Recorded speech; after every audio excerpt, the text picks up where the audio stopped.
آج ہم ایک ایسے عدالتی فیصلے کا جائزہ لے رہے ہیں جس نے آپ کہہ سکتے ہیں پاکستان میں عدلیہ کی آزادی پر گہرے نقوش چھوڑے۔ جی بات ہو رہی ہے مشہور الجہاد ٹرسٹ کیس کی۔ اس کا مرکز تھا اعلیٰ عدلیہ میں ججوں کی تقرری کا طریقہ کار۔ جی بالکل۔ ہمارے سامنے سپریم کورٹ کا یہ تفصیلی فیصلہ ہے، تو آج کوشش کریں گے کہ اس کے اہم نکات اور ان کی اہمیت کو سمجھیں۔ جی ہاں، اور دیکھیں اس فیصلے کو سمجھنے کے لیے 1973 کے آئین کا پس منظر بہت اہم ہے۔ اچھا، آئین صرف جمہوریت یا بنیادی حقوق کی بات نہیں کرتا، وہ آرٹیکل 2A اور آرٹیکل 2 کے ذریعے مطلب اسلامی اصولوں اور عدلیہ کی مکمل آزادی کو بھی یقینی بناتا ہے۔ صحیح۔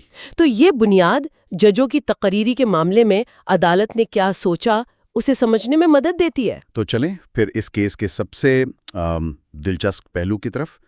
آئین کے آرٹیکل 1777 اور 193 ہیں جی جو سپریم کورٹ اور ہائی کورٹس میں ججوں کی تقرری سے متعلق ہیں۔ ان میں ایک لفظ استعمال ہوا ہے، مشاورت۔ کنسلٹیشن۔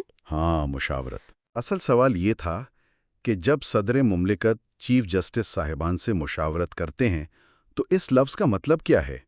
کیا یہ صرف آپ کہہ لیں رائے لینا ہے یا اس میں اتفاق رائے ضروری ہے؟ یہی وہ مرکزی سوال تھا جس پر بہت تفصیلی بحث ہوئی۔ اچھا، عدالت نے وکلا کو سنا، عدالتی معاونین کو سنا یعنی امیکس کیوری جو ہوتے ہیں، ہاں، جو غیر جانبدار قانونی رائے دیتے ہیں، جی، اور بار ایسوسی ایشنز کے بھی دلائل سنے گئے۔ ایک موقف تو یہ تھا کہ حتمی فیصلہ انتظامیہ کا ہونا چاہیے کیونکہ وہ پارلیمنٹ کو جواب دہ ہے۔ ٹھیک۔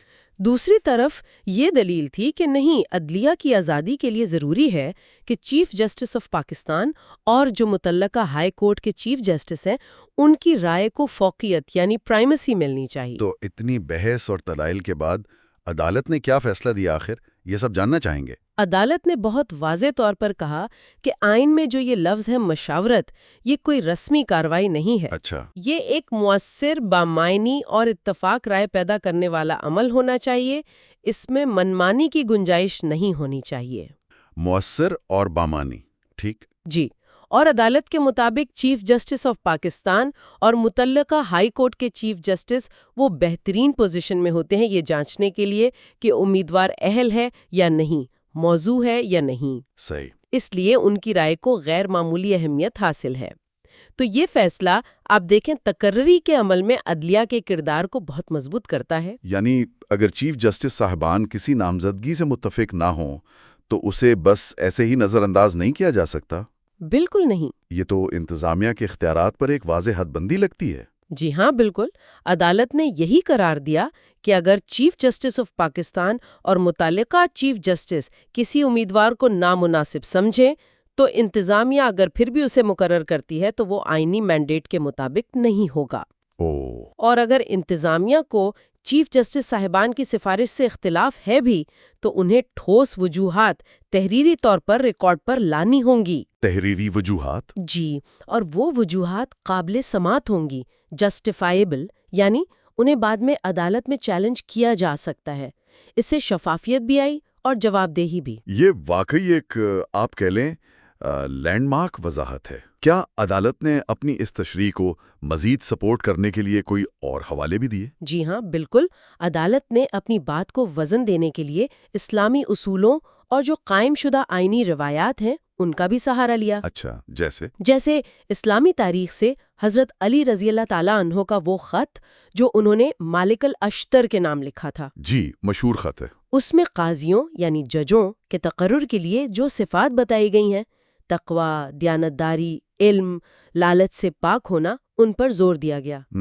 اور یہ بھی کہ قاضیوں کو اتنا معاوضہ اور وقار ملے کہ وہ ہر قسم کے دباؤ اور لالچ سے آزاد ہوں۔ صحیح۔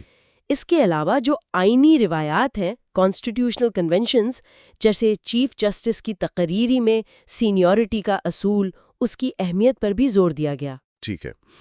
اچھا، تقرری کے عمل کے علاوہ کیا قائم مقام چیف جسٹس یا خالی اسامیوں کے بارے میں بھی کچھ کہا گیا فیصلے میں؟ ہاں، اس پر بھی بات ہوئی۔ عدالت نے کہا کہ جو مستقل چیف جسٹس ہیں ان سے مشاورت کا وزن زیادہ ہے بنسبت قائم مقام چیف جسٹس کے۔ ٹھیک۔ اور یہ کہ چیف جسٹس اور ججوں کی جو مستقل خالی اسامیاں ہیں وہ عام طور پر 30 دن میں پر ہونی چاہیے۔ صرف 30 دن میں؟ جی، عموماً۔ اور اگر کوئی اسامی اچانک خالی ہو جائے جیسے موت یا کسی اور وجہ سے، تو پھر 90 دن کے اندر مستقل تقرری ہونی چاہیے۔ اچھا، اور یہ بھی واضح کیا کہ ایڈ ہاک ججوں کی تقرری مستقل تقرریوں کا متبادل نہیں ہے، یہ سب عدالتی نظام کے تسلسل اور استحکام کے لیے اہم ہدایات تھیں۔ تو اگر ہم اس پوری بات چیت کا خلاصہ کریں تو الجہاد ٹرسٹ کیس نے بنیادی طور پر ججوں کی تقرری کے عمل میں مشاورت کو ایک بہت ٹھوس شکل دی، جی، اور عدلیہ خاص طور پر چیف جسٹس صاحبان کی رائے کو مرکزی حیثیت دے کر عدلیہ کی آزادی کو مضبوط کیا۔ بالکل درست کہا آپ نے۔